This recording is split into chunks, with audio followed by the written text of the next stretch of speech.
Well, hello, everybody. This is Tim Green with Rattle Magazine, and this is your Rattlecast for Tuesday, January 14th. We have a great guest today. Clint Margrave is here. He's been in Rattle about a half dozen times, I'd say. I didn't count him up, but he's one of our favorite poets, so it's going to be good to talk to him. And first, to start out, we're going to do a little warm-up poem here and make sure everything's working and everybody's settled in. I thought we would do a poem to start by M.L. Liebler. We interviewed ML in issue number 36, if anyone wants to check that out. He's a Detroit poet, and we published him a bunch of times. He's a really fun guy. I think he's a poet that Clint Margrave would like, so I thought he'd be a good poet to play today. And this is a poem of his called Allen Ginsberg's Dead. And here we go. And I want to write a poem for Allen Ginsberg's Dead. I know Allen Ginsberg's dead, and I want to write a poem for him just like everybody else wants to, but I can't help but think of my neighbor who too died alone recently in his home of 30 years, and how he was a person who will never have a poem written in his honor or to his memory. He was a person who will never have his life enshrined in sound and symbol of verse or song. And I didn't know my neighbor either, but I want to remember him with verse and poesy just the same.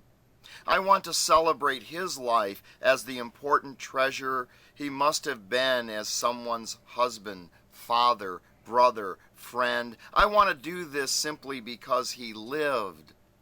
My neighbor wasn't famous, and I probably only saw him once or twice in all the years that I lived behind his back fence. But his words always made me amazed at the kindness of this world when he spoke softly to me while he tended his garden. I don't remember his words as memorable quotes spoken by a famous person. It was just small talk spoken in the lexicon of the backyard. No howl or Kaddish or sunflower sutra, to be sure, but graceful words that rose and danced over the fence behind his red brick house. So while I would really love to write a poem for Allen Ginsberg just like everyone else, right now it seems more important for me to capture my neighbor's life, just another person whom I never knew. I'll write it all down in a poem that he'll never read and his family will never see in print or hear at some public reading. But isn't that what poetry is all about? Images speaking to the unspeakable in our dreams as we lie awake in our sleep. And now, because I've shared this poem with all of you, we are all forever connected, all of our bones together, side by side in the rich graveyard soil of poetry and life. So once again, that was M.L. Liebler reading his poem, Allen Ginsberg's Dead. And because he shared this poem, we're forever connected, all of our bones together, side by side in the rich graveyard soil of poetry and life. So there we go. Abel, here's his note, which is from the interview, I think, in issue number 36. This is why M.L. Liebler started out writing poetry. When I'm in the second grade, I start scribbling stuff. It's, you guys know, being poets and writers, it's in there. You can't do anything about it. But I had no idea, and I would get in trouble for it. They would call my grandmother and say, he scribbles, and we don't know what it is, but he's scribbling again, so you pay for the book. When I got to the fifth grade, I was doing this all the time, scribbling on paper and notebooks and so on. I remember having a big English textbook that had a pelican on a post in the ocean. And when I opened that book, I noticed that it had things in it that had a lot of white space around them. When I saw that, I thought, that's the kind of what I'm scribbling. What I'm scribbling has a lot of white space around it. So at that point, that's when I was first able to say, oh, it's a poem. So that was M.L. Liebler. That was from issue number 9. And I hope you enjoyed that. Now, moving on to today's guest. Clint Margrave as I mentioned, is a poet who's appeared in Rattle about 6 times, I think. Poets Respond a couple times, in the Adjunct Poets issue 2. He's also in the current issue, and he's also in the forthcoming issue, which is a tribute to Kim Adenizio. He took some workshops with Kim back in the day, so he's in that tribute section too, coming out this spring. Clint Margrave is the author of 2 books of poetry too, Salute the Wreckage, which just came out recently, and The Early Death of Men. They're both from New York Quarterly Books. And here he is. I'll bring him in now. Clint Margrave. How's it going? Hey, good. How you doing? Good. So you're a California poet from L.A. Are you still in Long Beach? I'm in L.A. proper now. Yes. Oh, really? Yes. It's very expensive. Well, I remember, I think the first time we met was at the Long Beach Poetry Festival, which was just amazing. Tony Hoagland read there. Tony Glogler, who was on a couple weeks ago, read there. And I think that is my favorite poetry event that I've ever been to. It was really a good show you put on there. Yeah. Did you just do the 1 year, or did you do more? We did it for 4 years, I think, from 2010 to 2014. And yes, that night you read, that was probably one of the best. Oh, it's funny. I read. Yeah. I don't remember that. Well, you were there. Reading it all, but I remember Hoagland, Glogler. Yeah. So do you want to start us out with a poem? Sure. So since we're somewhat talking about my last collection, which is Salute the Wreckage, I thought I'd just begin with the opening poem here, which is called Origins. Remind me of something forgotten long ago. Is it the sky that makes the ocean blue, or the ocean that makes the sky blue? And why, on a rainy day, do they both look gray? If nothing can escape a black hole, can God?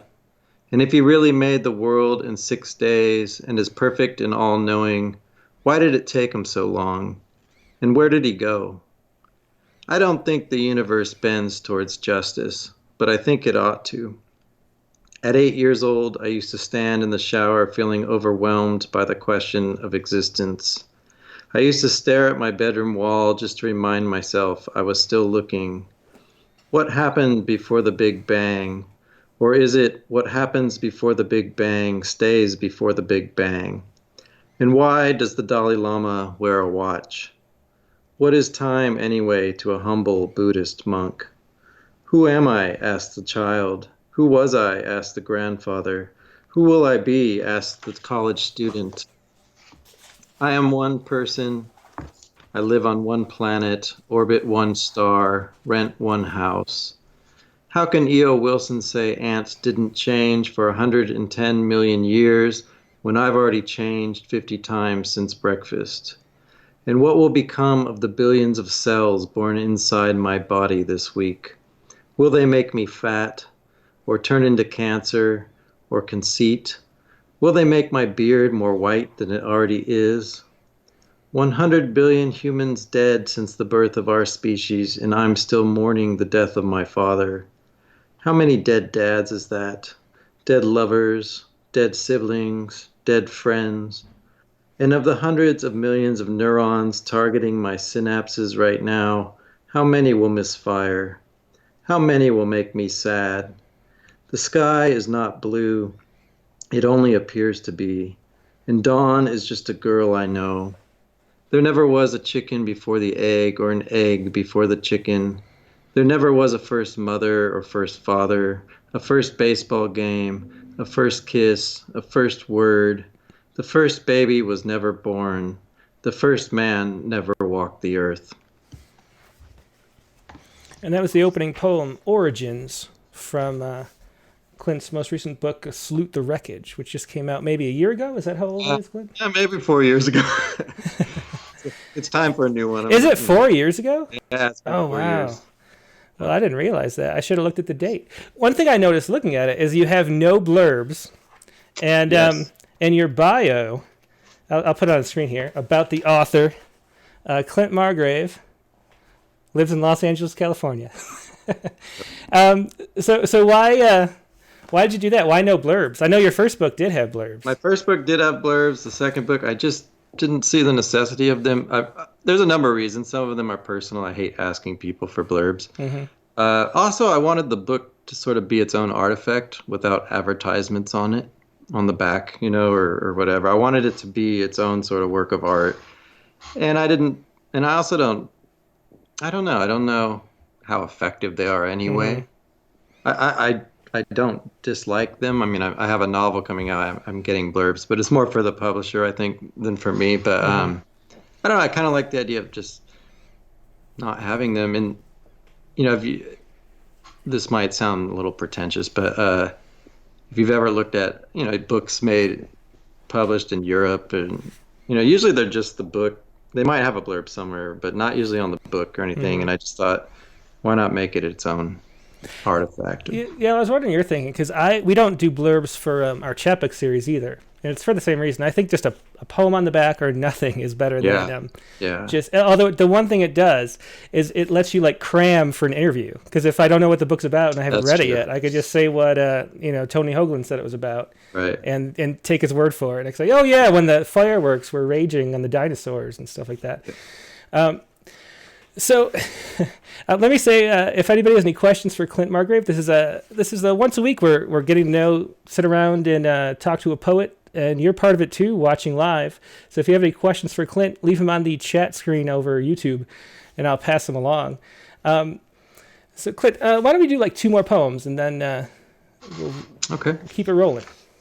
Okay. That last poem, sort of dealing with whatever big philosophical issues or whatever. But what I try to do in this book is trade those things off, like the scientific with more of the personal. So this next poem is actually the second poem in the book. It's called Lost. I was 10 when my mother left me at the grocery store. I must have only been a couple hours. I didn't take it personally, spent the time looking for a coin so I could call her on the payphone. Now, 30 years later, it's she who feels left somewhere. When she asks me to pick her up from my sister's house where she's lived the past 5 years. I want to go home, she tells me. But you are, I insist, knowing she means back to that place before old age and dementia and the death of her husband. I am, she says. I thought I lived somewhere else. It's not likely she'd remember ever leaving me at the grocery store, or how, when she finally realized it, she called the manager in a panic, asking if he'd seen a little lost boy roaming down the aisles, wondering where his mother went.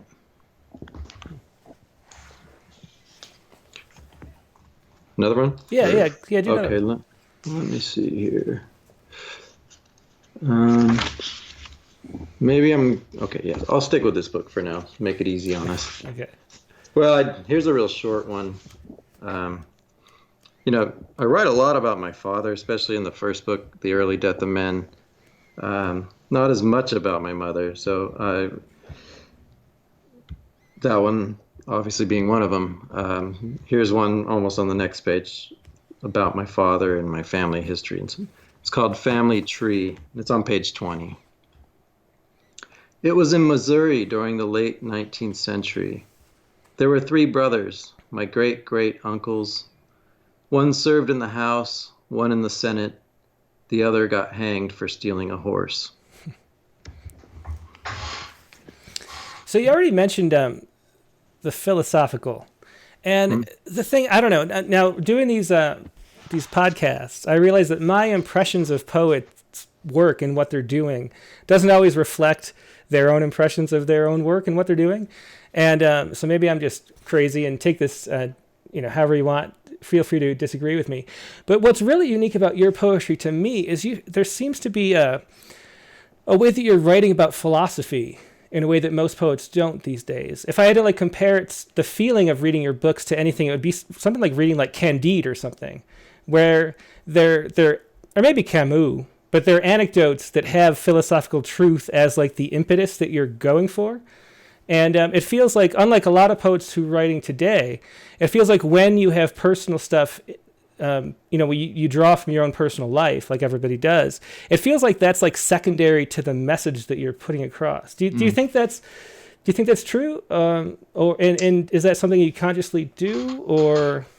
I don't think any of it's conscious necessarily in that way. I certainly don't feel like especially with the personal stuff, I don't feel like maybe there is. Maybe I don't know. Maybe there is something like that there. That I want to talk about the bigger things. Yeah, Even in not that that's a poem about my mom. Of course, my mom's important, right? But what does it all mean? To live a life, to be on Earth. yeah. Ever since I was a kid, I would ponder these things. Who am I? You're not supposed to keep pondering that as you get older. You're supposed to be adult and just, forget about it. But I still ponder these things. Yeah, that's kind of what I mean. It seems like all these poems, like no matter what you're writing about, it seems like you're trying to get at the why are we, who are we here, what's the meaning? Like it's always the big questions that you're sort of angling at from different directions. And that seems to be always like a focus, at least when I read your work. Even like a poem like we had the two about adjuncting. They were just kind of funny, situational kind of poems about being an adjunct. But there was still like a bigger message that was slipped into those anecdotes. I like that analysis. I mean, I think that might be true. I mean, half the time though, it's probably unconscious, or I'm not conscious of it. Especially like with those poems, I'm definitely not conscious of it. Like with the adjunct one. But I think some of the other ones more obvious, maybe to me even, that I'm interested in something bigger. With that. So what's your process like then? Do you have, are you inspired by events and then you want to write about it? Do you sit down and something comes to you? How does that work? I can be, yes. I'm also a fiction writer, and I've always sort of gone back and forth with that. So with poetry, it's really weird because poetry is weird and you can't really have the daily routine like you do with fiction, although I try. So what I do a lot of the time is free write ideas, and especially when I'm working and, I got very little time, I'll get up 5 a.m. usually and get pumped up on a little coffee and just write for 20 minutes before I take a shower, go to work. And then much later, I'll come back to it and revise. So that's the way I've been doing it with a lot of the poems. Some poems hit you. Anyone who writes, occasionally that happens and it all goes well and it's easy. It's not normally the case, but normally I write some shitty draft or just some shitty, really like 2 pages of nothing, whatever. I allow myself to just let it go wherever it's going to go. I don't try to direct it in any way. Later when I revise, I do, but just try to get everything out that I can. Really, because I don't have time. Because quite often that's the case.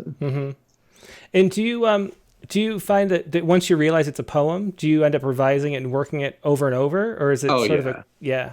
A lot of revision most of the time. Of course, there are the occasional easy poems, but it's interesting. It's never anything like what the free write. Well, in fact, sometimes it could be one line, or something, but it does the job. And so I don't, when I have free time, I don't sit down and just stare at the blank page. I have stuff to go back. And by the time I get back there, I have space from it too. So I can look at it more objectively and see what might work as something or what's just a waste or,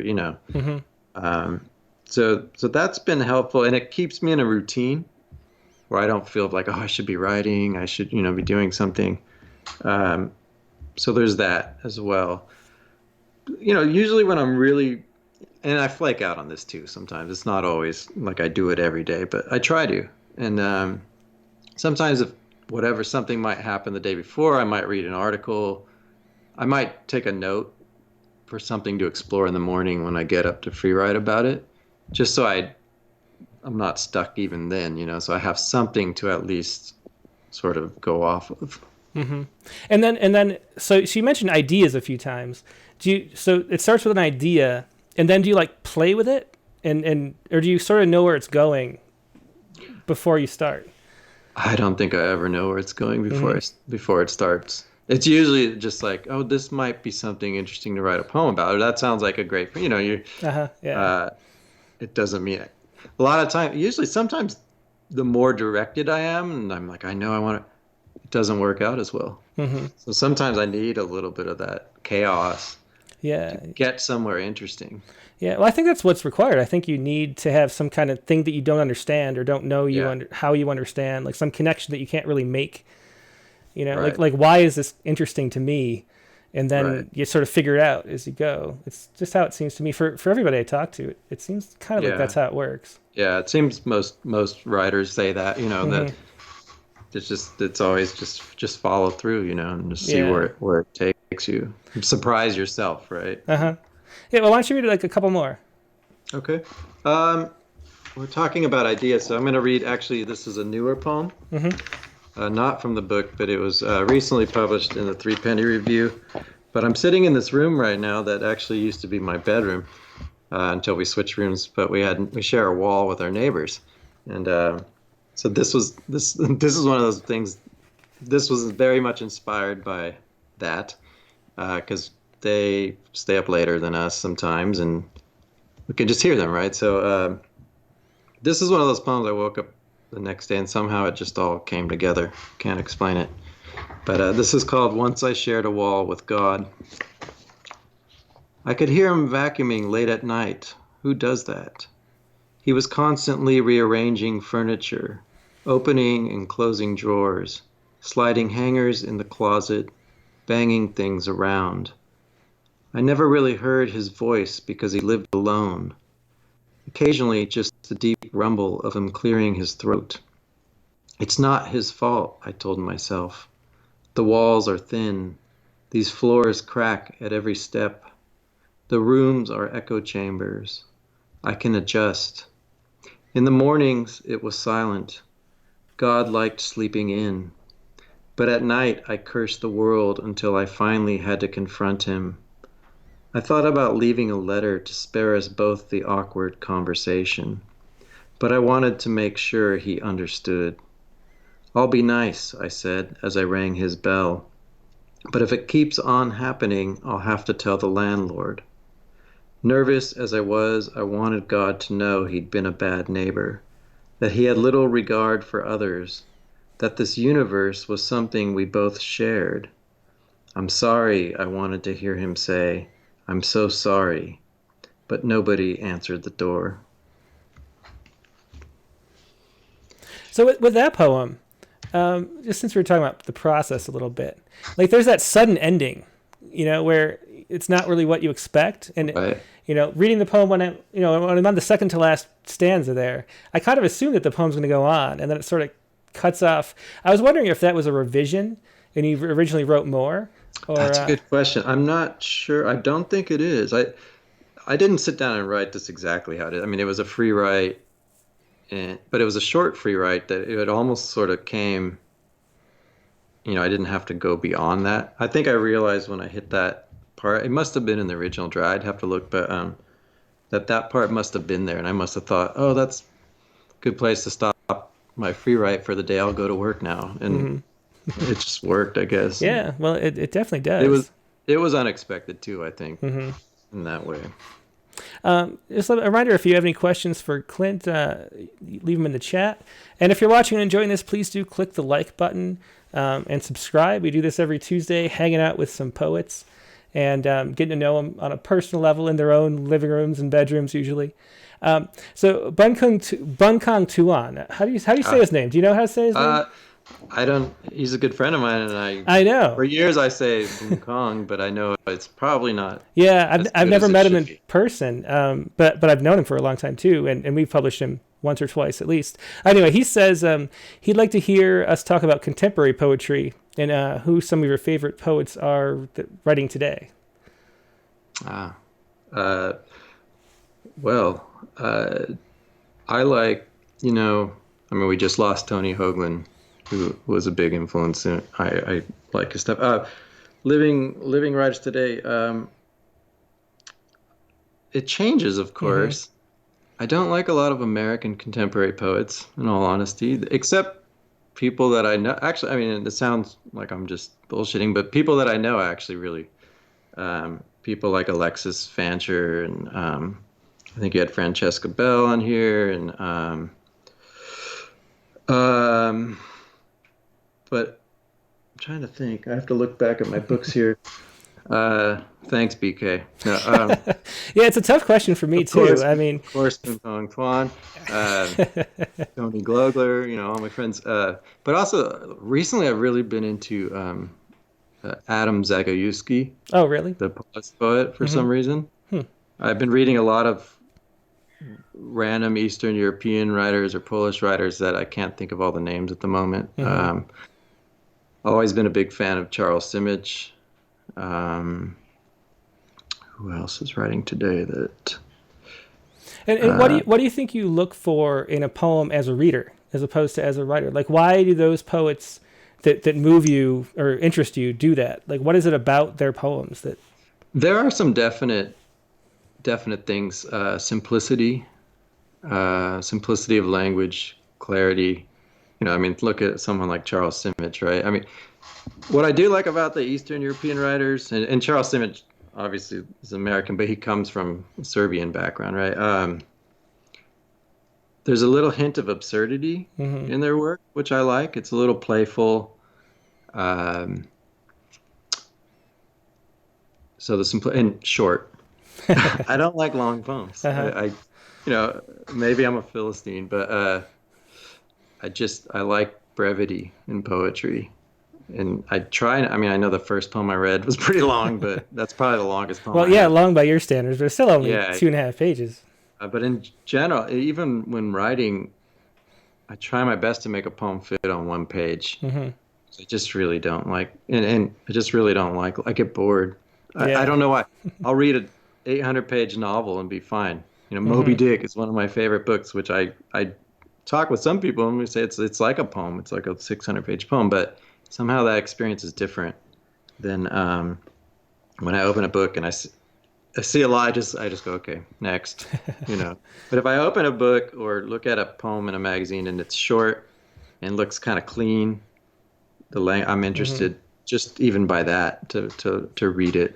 Yeah, that's something I wanted to ask you about too, because one of the things that your poems are is simple, clean language where there's no obfuscation at all. It seems like one of your goals is to not hide anything of your intentions. There's no sense of what is he talking about. Like you know the situation as we're moving through. We do the critique of the week on our Facebook, and one of the main problems with a lot of poems is just that you don't know where you're situated within the poem. You don't know who's speaking and where we're present, and what our relationship is supposed to be to the speaker. Mm. And your poems are always very clear. I was wondering too if that is something that you go for. So obviously it is. I think it is, yeah. I mean, I'm not saying I'm always successful, but I even more now. I think I try to do it even than some of the earlier books. Hmm.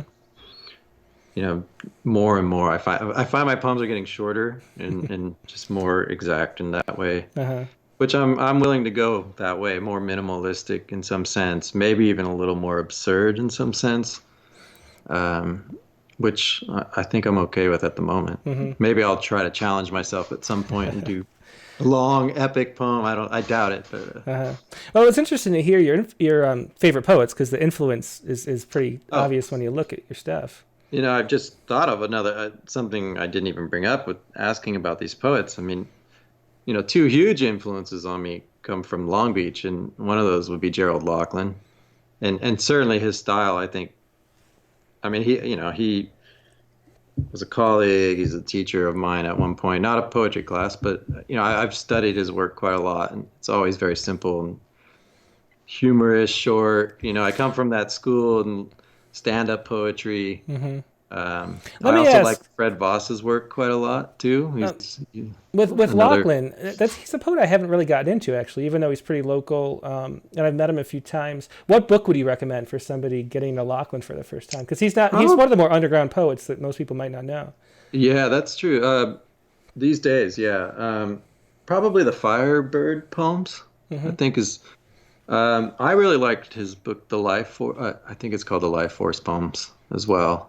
Similar title, but I like those two collections. One is an earlier work. I think it came out in the early '80s, and then the Life Force poems came out, I think, in the late '90s at some Hmm. point. But yeah, he's definitely been an influence. Yeah, yeah. Well, you could see that too. Okay, so let's read a couple more poems. I cut you off. I was going to have you do 2, and I cut you off. So maybe do two now. Okay, let me see where I'm at here. Maybe I'll do one from the first book, The Early Death of Men. In fact, this is a slightly long. So there are slightly longer poems. After I said that, of course, I realized I picked a few longer ones to read. So who knows? Maybe I don't know one.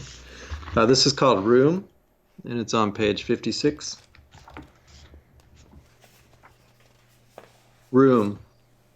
Whenever I buy a cup of coffee, I always appreciate how the barista will ask, "Do you need room?" And I think, what a better world it'd be if we all just did this. You're at work, the stress piled up, when the boss nudges you, pops the question, and off you go home for the week. Your lover, after spending days with you, wakes up and at the nod of your head without saying anything, gets dressed and leaves. You're on the freeway, about to miss the exit, when the driver in the next lane sees your blinker, gently taps his brakes, and with a flash of his lights signals you're clear. Imagine what could happen at the borders of India and Pakistan, Israel and Palestine, China and Tibet, or the inner borders of harsh judgment and bitter regret. Imagine if the Pilgrims had asked the Indians, Cortez the Aztecs, just before he turned around his ships. Imagine a suicide bomber ordering his last mortal cup of Java at a Jerusalem cafe, doomsday device strapped to his chest, only to be astonished by the barista's question nobody in his terrorist training camp ever bothered to ask. It's a basic amnesty, carried far beyond a coffee cup, that whether or not it intends to be says a lot about the importance of allowing each other space to feel and think. Yes, I always tell the barista, even though I don't take cream, because with room, nothing ever spills, creates a dark black stain, scorches me. Another or? Yeah. Okay. Let's see while we're on this book. Oh, here's one that. This is on page 66, and it's called The Role of Art. Art is an introvert. At parties, it sticks to walls nobody notices. When it speaks, it struggles to be heard. Like all who tell the truth, art has few patrons, is always offending somebody. Art is solitary, rebellious, abstract. It is not communal, and when embraced too fully has a tendency to crash things down. Not wishing to be known, not wishing to be liked, not wishing the acclaim of its more popular cousin cliché, art is an outcast, whose only role is to protect its value by doing everything for its own sake, and hoping that it matters. Yeah, so those were 2 poems from Clint's first book, The Early Death of Men. That's available from NYQ Books too, and that was a great segue. It's sort of a everything's coming together here, because I wanted to ask you about lately, in addition to poetry, you've been writing a whole series of essays for Quillette. There's 4 of them about free speech in poetry, and you had the most recent one was about Camus and about creativity as a dangerous act. And the first essay was about Rachel Custer, in addition to some other people. And she's here. She says she'll write blurbs for $50, and everybody will want to buy your book, so pay her up. But so talk a little bit. Explain to me, why were you compelled to write those essays? Because there's 4. I think you said you have a 5th one that you've written already, or something that's going to come out too. I don't know about the 5th one yet, but okay. Well, but why are you sort of drawn to this topic and feel so passionate about it? It is a good question. I think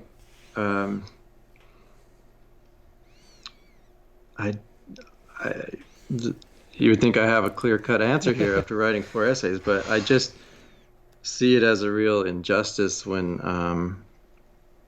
I guess if I have a cause, this is it. Everyone has certain causes, I guess, for some reason. It's very important. I mean, I'm a writer, so, free speech matters to me. And it boggles my mind that there are other writers today and artists who don't seem to care about that or defend it. And it drives me a little crazy because, I don't know, when I grew up, the people who were defending free speech were always the artists, and I know they are a lot of the time still today. I'm not saying they're not, but there are certain factions that are not doing that. And I guess I also have an anti-authority streak, and I don't like it when people tell you can't do something or you have to behave it reminds me a lot of the fundamentalism of the 80s with the Christian fundamentalists, and which I was always against. I know that's not a great answer. I don't know exactly why. I suppose in some ways. Well, in your last, I just think it's important. Yeah. In your last essay about Camus and in his speech that he gave, everybody should go read that essay. It's a really great piece, which I wasn't familiar with. But you say you're fighting to keep art alive, and that's really central to what it is to me and why free speech is so important. Because to me, and that's why I got into poetry in the first place myself, is that poetry is this amazing, just art in general, is this amazing way that we sort of tap into the subconscious and let the connections that we know but we don't know we know come to the surface. And that's how we make meaning. And a lot of your poetry is sort of a quest for meaning, it seems to me. You mentioned, yes, trying to find your place in the world. And it seems to me that the only way we can find our place in the world is by tapping into that part of our brain that we don't access consciously that makes connections between things. And that's how we sort of light the darkness of really the universe, because we're like the eyes and ears of the universe. And in art is the way we make new spaces within the universe. And if you don't let yourself explore what you don't quite know clearly, and do that freely, you can't actually make art. And the other thing I always thought is that, political poetry, when it has a message, really isn't poetry, it's propaganda. And I think sort of the opposite of art. You could define art negatively as art is the opposite of propaganda, because there's not a message that you're trying to beat someone over the head with. Like, you're searching for your own message. Right. And so to be able to explore the world that way is so fundamental to what we do. And it's the one thing that science can't do is, we can take the schema that we have and build on that and put things together, but we can't make newness. And only art can make newness. Yes. And so that's why art's so important to me. And that's why I feel so passionately about letting artists do whatever the hell they're going to do. And, look at the results. And maybe it sucks and maybe it doesn't do anything. Sure. But you have to let artists be artists. Yes. And then exactly what he said, everyone. That was very, very well stated. And it's not, yes, it is art, but it's also just truth. How are you going to have truth if you can't talk about things, if you can't, and that exploration of truth? So it's both.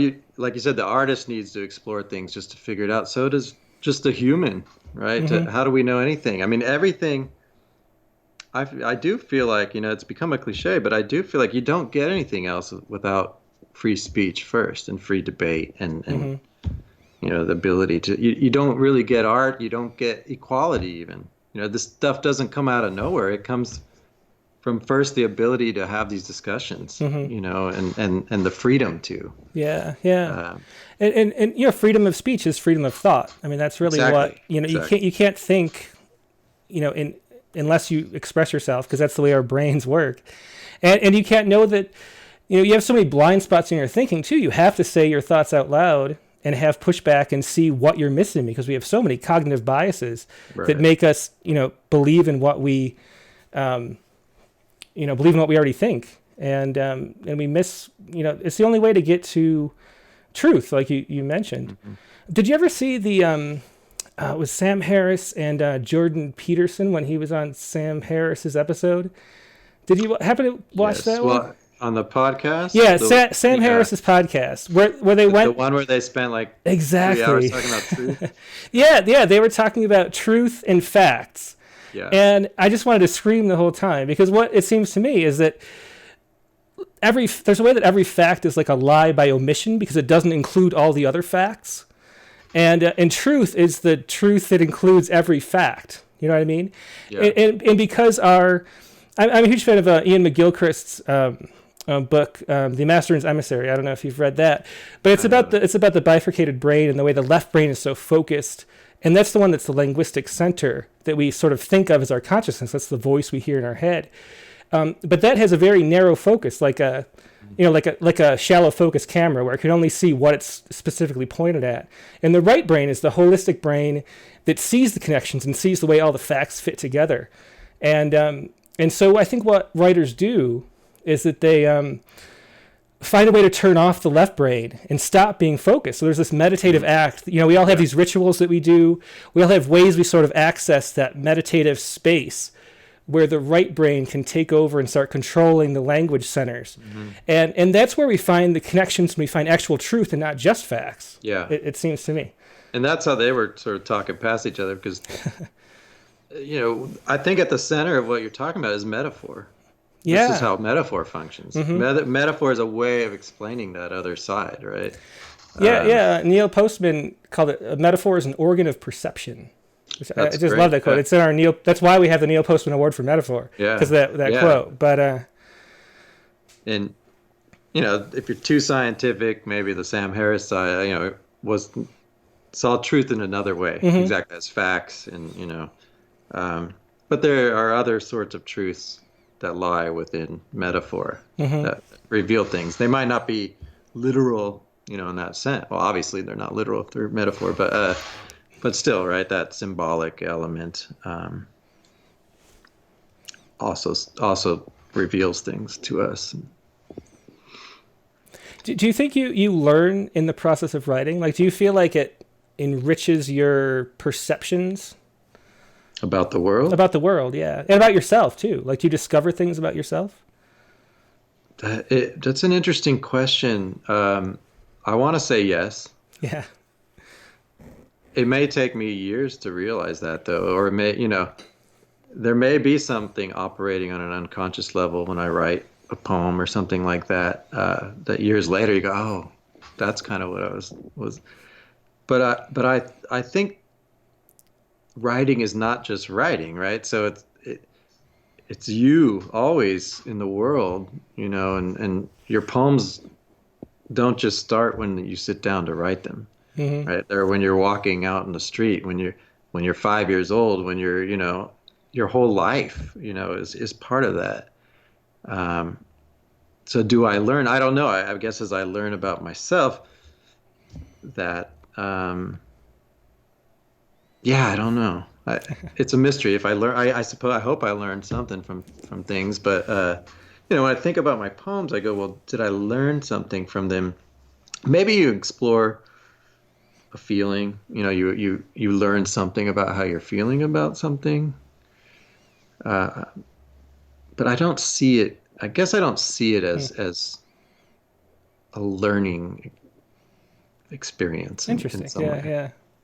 Well, while we're having this sort of deep philosophical discussion, the peanut gallery is going on with Rachel and Kate Hansen Foster and John Youngkins. Of course it is. So just to shift gears a little bit, Kate Hansen Foster says, "I like your glasses, but I heard you have 20/20 vision. Let's discuss." 20/20 vision. I think she's saying you have fake glasses. Oh.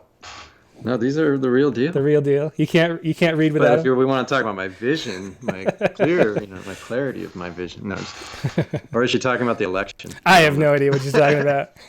But we were worried because the Democrat debate is going on now. But we got plenty of people watching live, so maybe they have they don't care. Yeah, they've given up. Yeah, I think I have too.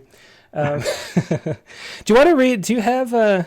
Since I just brought that up randomly, right? And there's a debate going on. You have a poem about candidates. Yeah. Do you have that there? You want to read that? I have it here. Okay, I'll get back into poems. Candidate. Free speech is speech no one gets paid for. Gun control is how steady you aim the barrel. Same-sex marriage is just every marriage. I've built a wall between myself and others. Does that make me anti-immigrant? My heart is a middle-class refugee seeking asylum. I worry about the electability of my feelings. Can they be trusted? Is this verse classified? Will my thoughts be indicted? Have I swiped too far left? I'm hoping for a personal revolution, not a political one. I'm hoping for the polls about mortality are all wrong. What's emoji for catharsis? And why, when I hear ISS, do I always think ISIS? When I read encryption, I only see crypt. Apple hasn't developed the technology to disable death, but maybe after 10 failed passes, even hope resets. Does that mean I'm pro-life? I don't want to make any more choices. Yeah, so who are you voting for? No, just kidding. Don't tell me. I don't want to make any more choices. No, I mean, obviously, this is one of those things. Well, I think I wrote this during the last election, right? And it became for a Rattle response poem. And, we were all just so tired of it, everything. And I thought, who am I anymore? Like, who am I personally? Like, who, what is free speech, all this, the gun control, all the issues, what does all this mean to me as who am I as an individual after all this, after you clear away all this stuff? So I think that was what instigated this poem. And then I just had a little fun with it, I guess. Let me ask, I kind of skipped over who you are as a person. So where'd you come from, and how'd you get into being a writer? Like, when did that happen? Is there a time you knew you wanted to be, or did you always find this interesting? I did. As a kid, I wrote a lot of stories. I wrote my first novel when I was 10. My dad had an electric typewriter he'd bring home on the weekends, and I would sit there all day long, and it was just a good feeling, much better than it feels now sometimes, but I just remember, I was free. I was a kid. I wasn't worrying like, oh, is this going to get in Rattle or something? No, but not that I worry about that when I write anyway, but, is this any good? I didn't have that critical faculty. I just wrote, and that was probably really the best it ever felt, just enjoying it. And so I was always writing, and then I had as a kid, I was a child actor. Oh, you were? Yeah, so I did. Well, you got to tell that story. Commercials, yeah. Nothing interesting, nothing. What was it? We got to be able to look it up. One, I wasn't a very good actor. The most interesting thing I ever did, I was on the Johnny Carson show once. Oh, really? And it wasn't. I didn't really even have any lines. I wasn't an extra, but I was in a scene. They were rehashing, pretending it was Johnny's first episode with a bunch of kids. So that was the most interesting thing I ever did as far as that goes. But I wasn't a very good actor. But I do think I spent a lot of time reading scripts and things like that. So that was always there. I was an avid reader as a child. I loved reading, as I still do. So all that was having effect. And then I became a teenager and got into music, and was more into music for many years than writing. But I think it still had an effect. And probably helped me with the writing too, obviously with rhythm and musicality and things like that. I think I wrote an essay for Rattle. You did. I was just going to say about punk rock, and so go find that. Yeah, about the Smiths and the influence of the lyrics. So I was always interested in words for some reason. It was always important to me, even when I was just listening to rock bands, and it's important what they were saying, what they had. That it was important to have something to say. And I don't know if this was just me being a product of the culture during the 80s as a young person. There was a few things that it really meant. It meant something to have a message, to say something. I mean, I was really into the punk rock scene and the goth scene, and it was very important to be authentic and to say the truth and to be contrarian in some sense. Yeah, and you have a line in that Camus essay where you're like, maybe if we let art live, there'll be the next Shakespeare or the next Sex Pistols. That was very controversial. Was it? Of all the things I thought would be controversial about anything I write, the biggest line was something about disco. Everyone was defending disco, when the article came out, and I was like, it's okay, disco's fine, but and then someone was mad about the Sex Pistols line too. How can Shakespeare and the Sex Pistols? They didn't get it. Yeah. In that Well, sense. I'll tell you the secret. Don't read any comments. That's all you got to do. know. Never read any reviews of your work. Never read any comments. Never look at Facebook reply or Twitter replies. Just cut them. I'm good at not engaging. No, don't even look. You're just. It feels so much better. Like when we lived down in LA, we had a TV, cable. We cut the cord and got rid of it. Then we moved up here to the mountains, and we didn't even have TV reception, so we couldn't watch TV if we wanted to. Yeah. And when you cut that off, you didn't realize how terrible it was. And when you cut off looking at comment sections and looking at tweet replies, and I know it feels the same way. It's like, oh my God, I didn't realize how horrible this was. I know. Occasionally I delete my apps but I always download them again. It's a vicious cycle. It is addictive. All right, do you want to read like maybe 2 last poems to close it out? Yeah, let me see. I'm going to read maybe a couple of the more recent ones. Or maybe 3 if they're short, because I know you do write short. Some of them might be. I'll read these. Well, maybe I'll read one long one first, and then I'll close out with a bit shorter ones. This is actually from the first book. It's not a new one. But since we're talking about art and all of this, for once I actually wrote down the page numbers on a list. Oh, it's really helpful. I haven't done a reading for a while, but usually I'm flipping through my book. No idea. This is called You Are What You Eat. I always thought it was more important. What page? Oh, sorry. 25. In the early death of men. Okay. You are what you eat. I always thought it was more important what came out of your mouth than what went in. But I guess if you have to blame something for who you are, it might as well be what you eat. Of course, you are not that pastrami sandwich or garden burger you had for lunch yesterday, any more than you are what shoes you wear, what you think at certain times of day, or what you do for a living. Still, if I could be what I eat, and if I could eat what I wanted, I'd eat nothing but the sentences of Ernest Hemingway, the sculptures of Rodin, the self-portraits of Egon Schiele, the paintings of Munch and Picasso and Modigliani. I'd eat all of France and Italy and Portugal and Spain. I'd eat the UK too, and Japan, and the entire Mediterranean. I'd eat the Musée d'Orsay and the bars of Long Beach, the grapes of Sonoma, the music of the Jam. If I could really be what I eat, I'd eat peace and solitude, love and compassion, all the greatest things about our species, books of poetry, philosophy, films and novels, walls with beautiful murals. I'd make meals out of symphonies, snack on sonnets, devour Melville's every page. I'd also eat the greatest scientific discoveries, Newton's gravity, Einstein's relativity, Darwin's origin of species. I'd eat string theory like string cheese, wormholes like they were made of gummy, nebulas like nectarines. I'd eat the sun and all the gas giants, rolled up inside the curvature of space.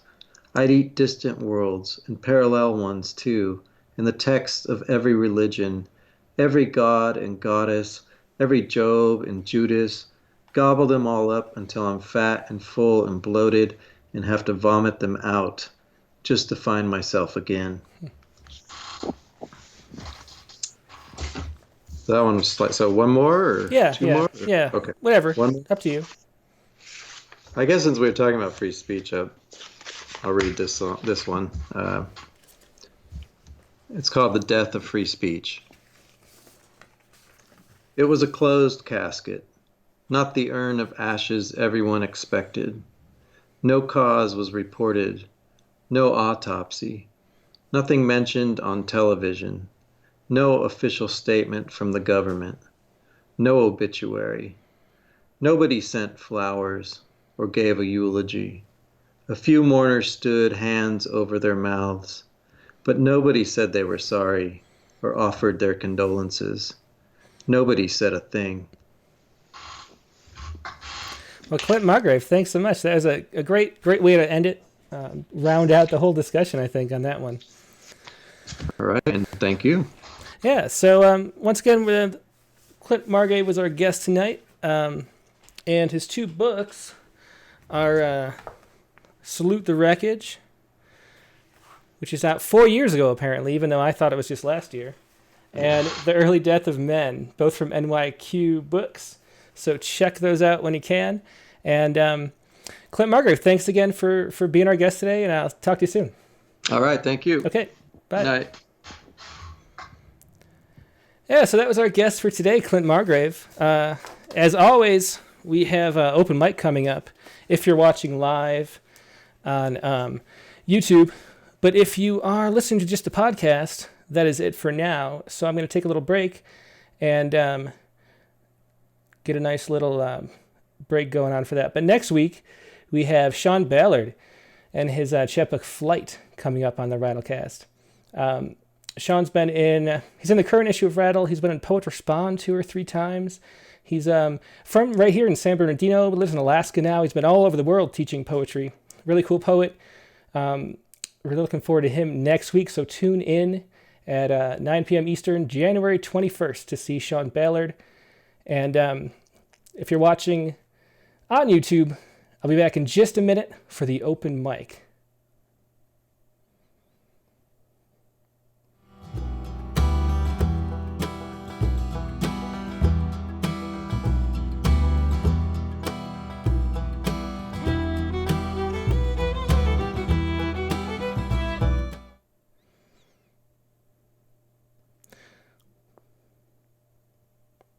Well, I told you it'd be a quick break, and that's all. I just wanted to have a nice little closed section for the easy editing later. That's how we're going to always do this.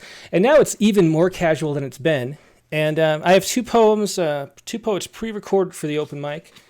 And if you'd like to call in on Skype, David Cook already sent a message, said he'd like to read a poem. All you have to do is have Skype on your computer, have a computer with a webcam, which almost every computer does these days, and send me a chat message to Rattle Poetry, all one word. You'll find me there that way. If you send a message, I'll let you know that you're on, and I'll give you a call when the time is right. The other way to do it is you can call in over phone, 818-850-7727. That number's on the bottom of the screen there because I don't remember it still. 818-850-7727. And if you call, if it happens to come in at a time like this where I'm just babbling, I'll answer. And if you call at a time when a poem happens to be going, I will call you back as soon as we're done with the poet we're on right then. So hang by your phone and wait for me to call you back if you get a well, I guess we'll just ring. So let's do our first open mic poem here. Let's see what we have. We have 2 today. And the first one, this is Treacherous Driving by Marjorie Maddox. And Marjorie, I think we published, I don't know if we've ever published her in Rattle. I don't think we have. But we've published reviews she's written. I think she used to write a lot of reviews back when we published reviews. She's the winner of the Foley Poetry Prize and a graduate fellow of Cornell University and a professor of English and creative writing at Lock Haven University. She lives in Williamsport, Pennsylvania. You can find more of her work at marjoriemaddox.com, spelled like it is right there, MarjorieMaddox, Marjorie Maddox. And here's her poem, Treacherous Driving.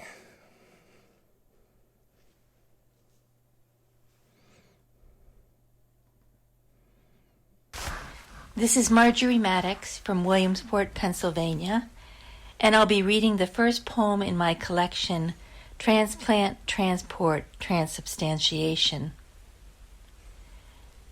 My father had his first heart attack when he was 39. He lived until 65. I had been out to visit him in Ohio during my spring break from teaching when the blizzard of '93 hit. To avoid the storm, I rushed back to Pennsylvania. The blizzard hit. A man was killed in a car accident. My father received his heart, but I was stuck in Pennsylvania and couldn't get back. All the roads were completely shut down. The transplant itself worked, but my father's blood became infected. Before I wrote this poem, I kept thinking over and over again about this stranger's heart being buried inside my father, who is also buried. Treacherous driving. It's as safe as traveling to work. A cardiologist before performing a transplant. The first night of the blizzard, that stranger inched into Ohio. Halfway through, he skidded into our snow-spackled lives. His heart is buried in my father, who is buried. This is the hole in the stranger, in my father, in my own cracked chest, hail cupped in its cavity, the aorta beginning to freeze. All winter, the weather preaches white lies, fields blank of roads, a curve straightened, the even light of sky. Tonight, the breeze is all icicles, banner-like from the clouds. Nothing is movable in this treacherous state. Our wheels spin, their rhythm, a breath that pulls us, then stalls. The law of the body, of the state, cannot replace the chain reaction, jackknifed lives, hope piling into hope. The man and his heart, cold on an icy road, warmed us for weeks, while winter, a clear blue thing, wafted light. So I guess that was 2 poems by Marjorie Maddox, but I only printed out 1. So that was a little confusing for me as I was trying to find my place. But that is proof that these are real open mics. I have no idea what's coming up. All I do is download the stuff and let you see it and hear it. Let's try a caller. David Cook. We'll ring him up. Hang on 1 second. Bear with me. Turn off the ringtone so you can't hear. But it is ringing in my ear right now. We're waiting for David Cook to answer. If you use Skype to do the open mic, make sure you click out of YouTube. When I call you, then you won't hear an echo. There's like a minute delay maybe, just in case I show a nipple or something. No, just kidding. But do hang up YouTube. It gets confusing otherwise, so X out of YouTube if you join on Skype. Well, David's not answering. I'll try him again in a few minutes. Let's see. David is unavailable. Well, let's do our other. We have one more pre-recorded open mic poem work. Oh, Bill Cannon just asked, how does the open mic work? And it works by, you send me a chat message over Skype to Rattle Poetry. I'll reply and let you know.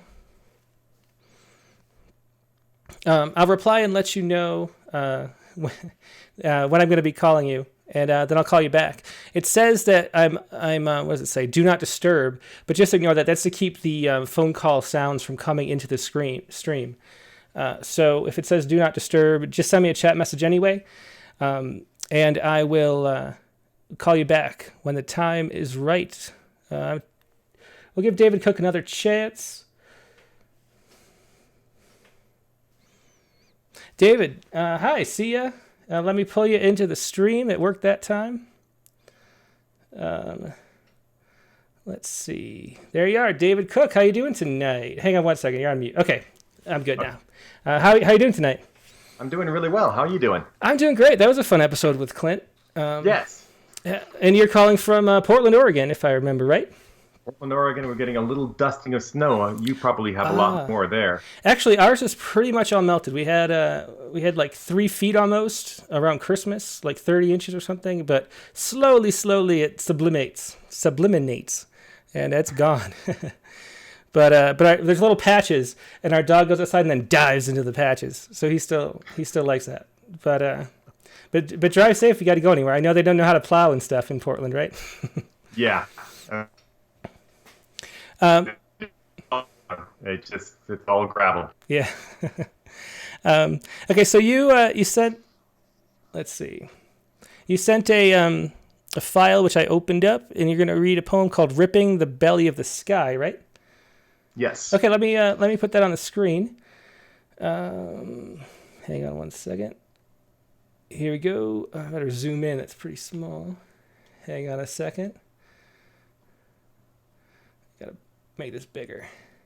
Okay, ripping the belly of the sky. We can kind of see. Maybe I make this issue. I'm not a big fan of the issue platform. Maybe if I. Yeah, I can't really make it any bigger than that, but we can see. So this is ripping the belly of the sky, and where is this published? This is published in Neglected Ratio. It's an online publication, and they published my poem "Railroad Ties," then "Ripping," which is the one I'll read tonight. And this one it's kind of alludes to the 9/11 attack, and just kind of the conflict, and taking kind of into a more metaphorical, absurdist world. Yeah, let's hear. So I'll go forward with it. Yeah, go ahead. Yeah. Skyscrapers, by definition, rip the belly of sky like a contract. Their stories tear up the coming storms with condensation. Our conversations drop to a street of knees, with eyes, unshaven lies. Our souls in our mouths, we tumble like scarabs, rolling our talks in piles, till we can't stand it, and we stand ourselves up, with underbellies out front, both shield and target, us both Hectors in Achilles' armor, knowing if we go at the throat, we'll drag around the city by our tendencies, never to bury the knit insanity, left with what we say to stomach the boulder we will need to be, need to push, to rip the belly of sky from scratch again.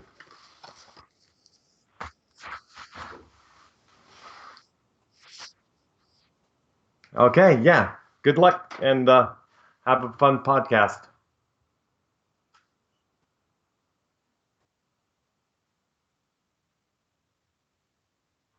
Okay.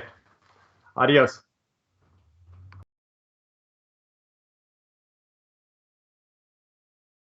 My mic was on mute, so you couldn't hear me there.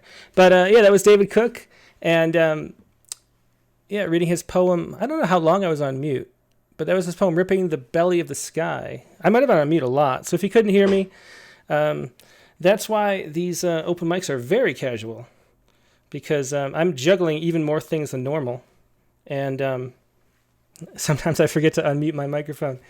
So anyway, let me say that let me finish saying that if you'd like to call in on the open mic, there's 3 ways to do it. First, there's Skype, which we already talked about. Then you can call over the phone. You can call. That number is 818-850-7727. If you give me a call, I will see that you're calling and answer. It's through Skype too, but that's our Skype phone number. The other way to do it is to pre-record a poem. So if you go to rattle.com/rattlecast or just our submittable page, you'll see the open mic submissions. All you do is include the audio, your own recording of the poem, and the text so I can show it on screen. And we will play it that way. So it's a lot of fun. You know, we really want to just sit around every Tuesday night and enjoy poetry and celebrate poetry and share poems. And that's why I really want to have an open mic. It's a lot of fun to do. So I hope you do participate. Let's see. And Marjorie Maddox is on the chat, and she says that was just one poem. So now I'm completely confused. I have to re-listen to it again.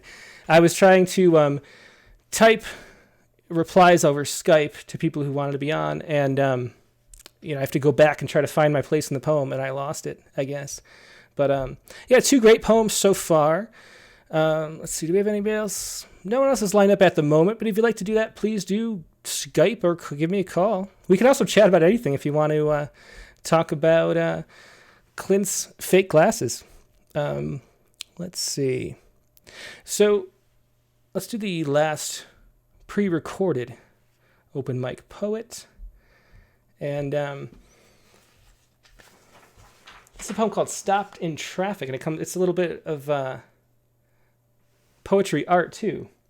There's a photograph. You kind of can't see what that is. That's a mural on the side of a building. It looks like this is Stopped in Traffic. And this is D.O.T. Marceo's poet. He's an LA poet. D.O.T. Marceo. His debut collection, My Diamond, was officially released last October. He was born in Boyle Heights. He has a bachelor's degree in international relations from UC Merced. You can find him online at facebook.com/DOT Marceo, right there. Facebook.com/that. You'll find him. This is his poem, Stopped in Traffic. Let me pull that up really quick. Here we go.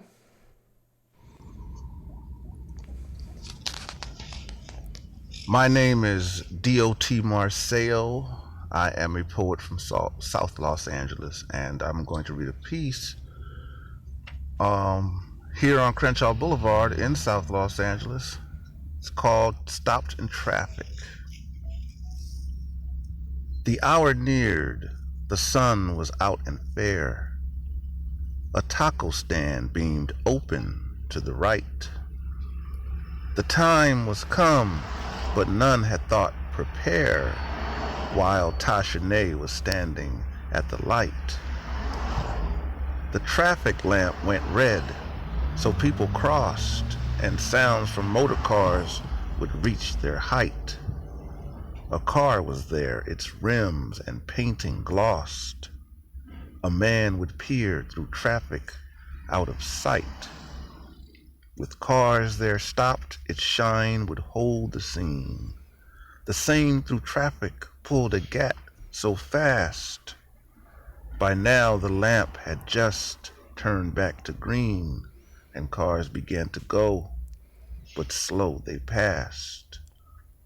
But not a bang was heard, the play was run, a game forfeited, and a race begun.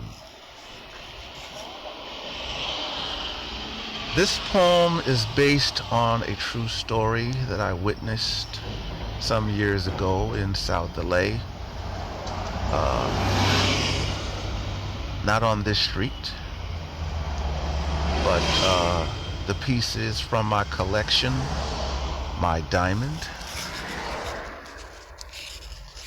And thank you very much. This is That was D.O.T. Marceo. Thanks so much. That was really cool. And I don't know if he added the traffic in the background or if he just recorded that on the street, but what a cool whole sound presentation. A sonnet about stopped in traffic. The length of a sonnet's about the time the red lights last in LA, it seems like. And so that was really cool. I like that a lot. Thanks. That was D.O.T. Marceo. Check him out on Facebook. Let me see. One last check to see if there's any callers. Unless my phone's not working, which is always a possibility because we hardly ever use it. I don't have any other callers tonight, so that'll be it for the show.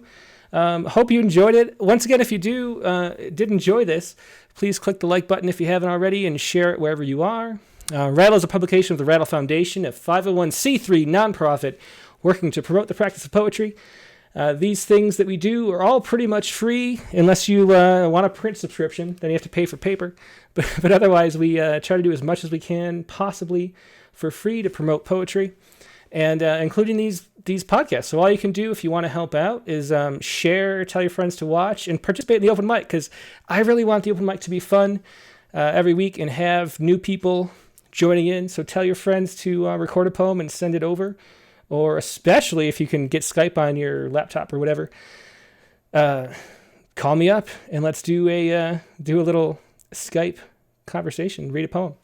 But that's it for now. Once again, next week we have Sean Ballard, plus the open mic again. That's Rattlecast number 25, January 21st. Same great time, same, so-so online location. Wherever you are, it's great to be. Hope you have a great week. Good night.